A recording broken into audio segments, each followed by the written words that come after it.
All right. Good morning, Hurlock Elementary School students and families. My name is Miss Church, and every night at 6 p.m. on Facebook Live and S'mores, we will be reading Christmas holiday stories.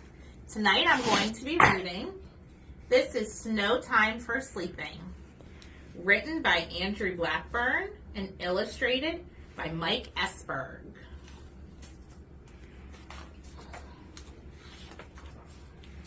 This is no time for sleeping. Inside a small house perched atop a big hill lived a snow boy with spunk. His name was Chill Bill.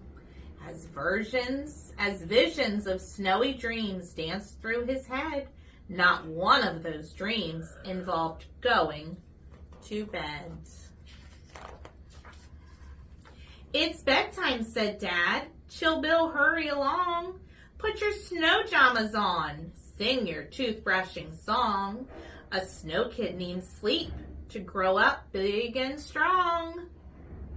"But Dad," Chill Bill said, "now is no time for sleep. I made Santa promises that I must keep. I'm helping check in on friends this December. He's busy this month, and I'm sure you remember." "And who," asked his mom, "might these Santa friends be?" "The cane deer are first," Chill Bill said. "Come and see.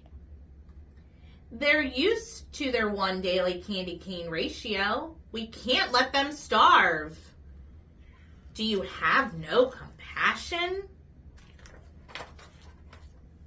So off they all set. Chill Bill looked right and left, but sadly the cane deer were nowhere in sight.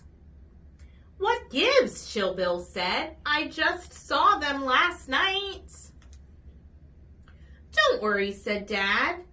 "Hey, pretending is fun, but let's go to bed since your work here is done." Do you think he's pretending, or do you think he really saw cane deer? "Done?" Chill Bill said. "No, I'm just getting started." It seemed that his job wasn't for the faint-hearted. "I've got to go check on Great Cocoa Dragon. We're doing repairs on her hot chocolate wagon." I bet she has good hot chocolate. They arrived at the den with Chill Bill as their guide, but there wasn't a Great Cocoa Dragon inside. "And I'm guessing," said Dad, "she'd be tricky to hide." "But I've met her," said Chill Bill.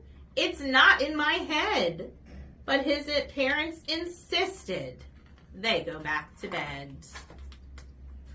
"Not yet," said Chill Bill. "Though I know you're exhausted, I have to get Gingy, the Warhol, refrosted.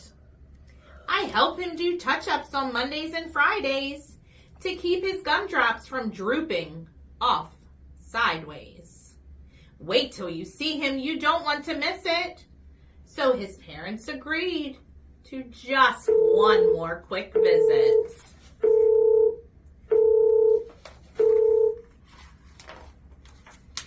Chill Bill searched all around in the snow, in the water. He asked an ice dolphin and 3 Arctic otters. He called a professional gingerbread spotter, but no frosted Warhol bobbed up from the lake. "This," said Chill Bill, "is some kind of mistake."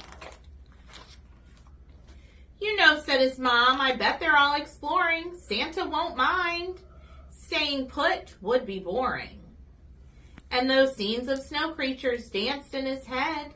Chill Bill said with a yawn, "Okay, let's go to bed." And soon they were back in their house on the hill. One mom, one dad, and one sleepy Chill Bill. "I'm sorry we missed your friends," his mom said, as they gathered to read one last book before bed. "That's okay," Chill Bill said. "Besides, nothing is better than staying up late, making stories together." You see who's in the window?